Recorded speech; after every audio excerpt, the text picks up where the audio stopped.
Welcome back mga ropa, kwentuhan muna tayo. Pag-usapan natin ang Game 5 ng kupunan ng Golden State Warriors kontra sa kupunan ng Houston Rockets. Nag-angas na nga ang kupunan ng Houston Rockets mga ropa dahil dito sa game na to, tinambakan lang nila ang kupunan ng Golden State Warriors. Lumabas na ang tunay na kulay ng Houston Rockets mga ropa, si Amen Thompson. Inangasan dito ang pagkabait-bait na si Gary Payton. Sa game na to mga ropa, natambakan ang kupunan ng Golden State Warriors. Noong una pa lang mga ropa, tambakol agad ang kupunan ng Golden State. Hindi sila pinaporma ng kupunan ng Houston Rockets. Pero may napansin ako dito mga ropa doon sa may first quarter. Natapos ang first quarter mga ropa, 13 out of 13 ang kupunan ng Houston Rockets sa may free throws. Samantalang ang Golden State Warriors naman mga ropa ay 0 out of 0. Ibig sabihin mga ropa, hindi nag-free throw ang kupunan ng Golden State Warriors sa may first quarter. Samantalang ang Rockets tumataginting na 13 free throws ang nagawa sa may first quarter. Naging bias ba ang referees para sa kupunan ng Houston Rockets mga ropa? Bakit ganon? Naging 13 free throws na nagawa ng Rockets, samantalang ang Warriors ni isa walang free throw attempt sa may first quarter. Yan mga ropa, isa-isahin at imay natin ang nangyari dito sa may Game 5, Golden State Warriors versus Houston Rockets. May dayaan ba na nangyari? Bias nga ba ang mga referees? Ito ang game analysis at breakdown. Houston Rockets versus Golden State Warriors Game 5. Simulan na natin to.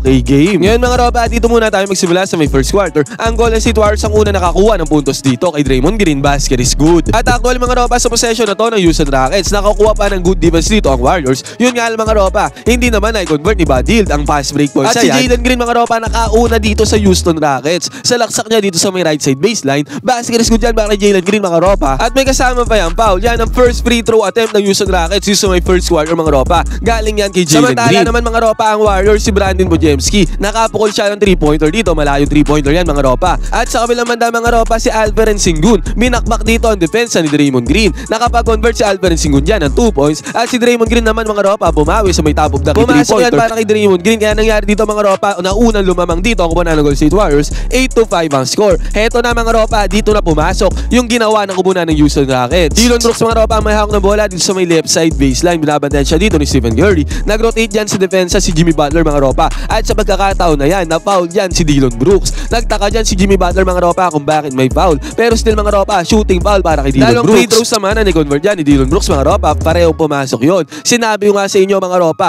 13 free throws ang ginawa ng Houston Rockets dito sa may first quarter. Samantala naman ang Warriors walang free throws dito sa may first quarter. At ito ba mga ropa, isa to sa major factor kung bakit natambakan ng Golden State Warriors. Open na open si Brandon Bojemski dito sa may top of the key 3-pointer. Yun nga lang mga ropa, malas ang kupunan ng Golden State Warriors dito sa game na to. Maalat sila sa kanilang shooting mga ropa. Samantala naman ang Houston Rockets, nandito si Jalen Green. Ang gandang move ang ginawa dito ni Jalen Green para makapukol siya ng top of the key 3-pointer. Sa 3-pointer na to ni Jalen Green mga ropa, 6 points kaagad na mabilis ang kanyang tinala dito pa lamang sa may pagsisimula ng first quarter. Si Jimmy Butler mga ropa, sinubukan naman sumagot sa kanyang version ng 3-pointer sa may left side corner. Pero sinabi ko nga sa inyo mga ropa, maalat ang kupunan ng Golden State Warriors dito sa game na to. At dito nga mga ropa, possession dito ng kupunan ng Houston Rockets. Natawagan dito ang kupunan ng Golden State Warriors. Free throws na naman mga ropa si Fred VanVleet. Nakapag free throw dyan, isang beses pumasok yan. Technical foul ang tinawag sa Warriors dito mga ropa, kaya possession ulit dito ng Rockets. At nakapitalize naman ni Alperen Sengun yung pagkakataon na yan. Bukod sa free throws mga ropa, nakakuha pa ng 2 points si Alperen Sengun doon sa may ilalim. Kaya nag-open up to sa opportunity.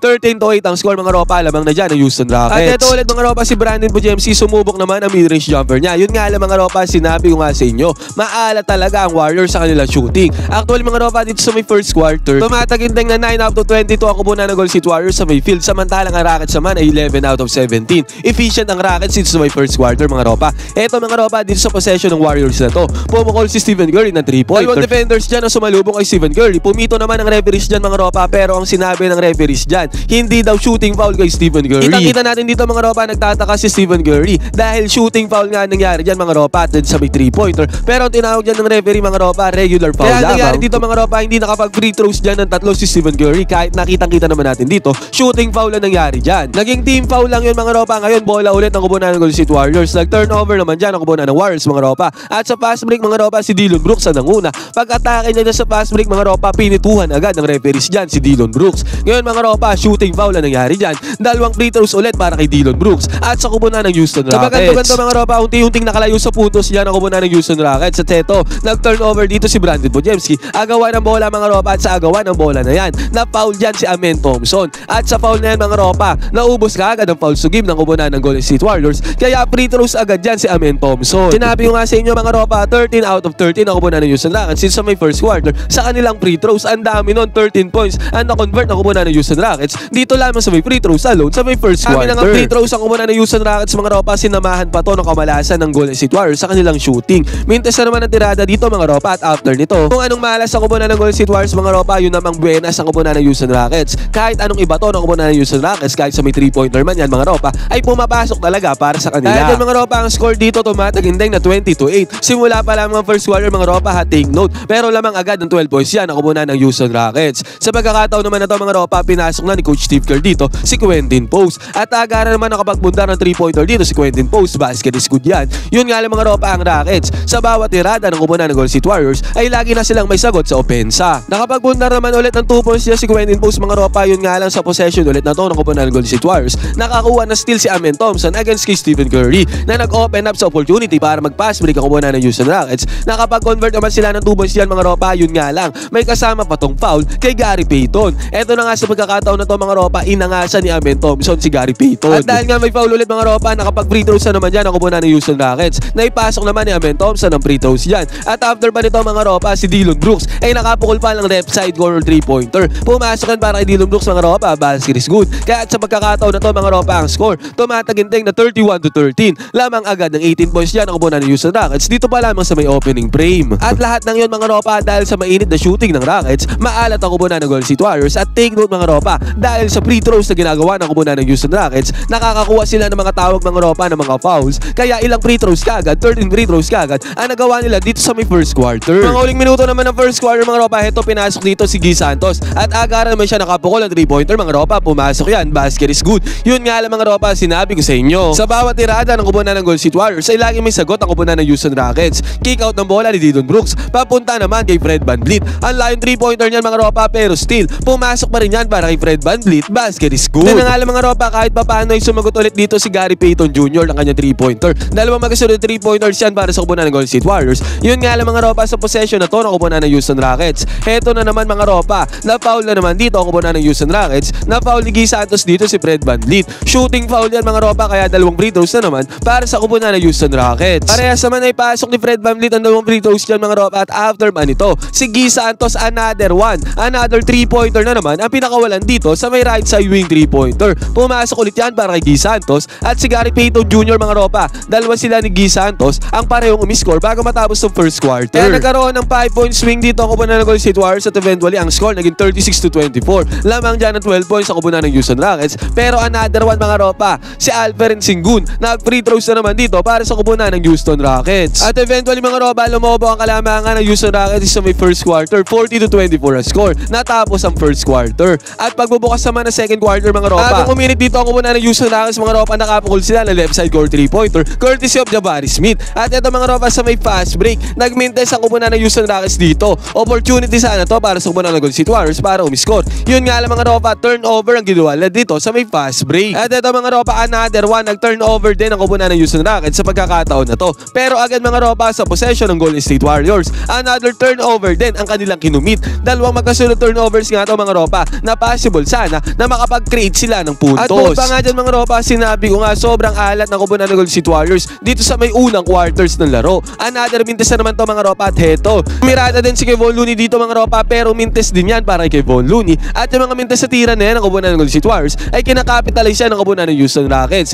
Kick out ng bola papunta sa may right side court 3-pointer. Pasok yan para sa kumunan ng Houston Rockets, basket is good. At si Jimmy Butler mga ropa, nag mid-range jumper dito, pero still mintes pa rin para sa kumunan ng Golden State Warriors. At yung mintes ni Jimmy Butler mga ropa, na i-convert na naman ang kumunan ng Houston Rockets, si Tari Eason. Good penetration ang ginawa dito sa defense ng Golden State Warriors. Pumasok yan para kay Tari Eason, basket is good. At pagkatapos man ito mga ropa, si Jalen Green matake dito sa depensa ng Golden State Warriors. Again mga ropa, na-foul dyan si Jalen Green ng depensa ng kumunan ng Golden State Warriors. Nag-free throws yan si Jalen Green mga ropa, at dahil dyan, naging 55-29 na score. Tumataginteng na 26 points ang lamang dito ng kumunan ng Houston Rockets. Stephen Curry naman mga ropa, kahit tambakol dito ang Golden State Warriors, hindi pa rin naman siya sumusuko dito. Tuloy lang ang laro. Sa may transition offense mga ropa, behind the back pullback ang ginawa niya dito against sa depensa ni Fred VanVleet. At sa unang pagkakataon mga ropa, nakapukol si Stephen Curry ng 3-pointer. Pumasok yan para kay Stephen Curry. Unang punto si Stephen Curry dito sa game na to. Basket is good. At another one mga ropa, sinusubukan nga magpainit dito ni Stephen Curry.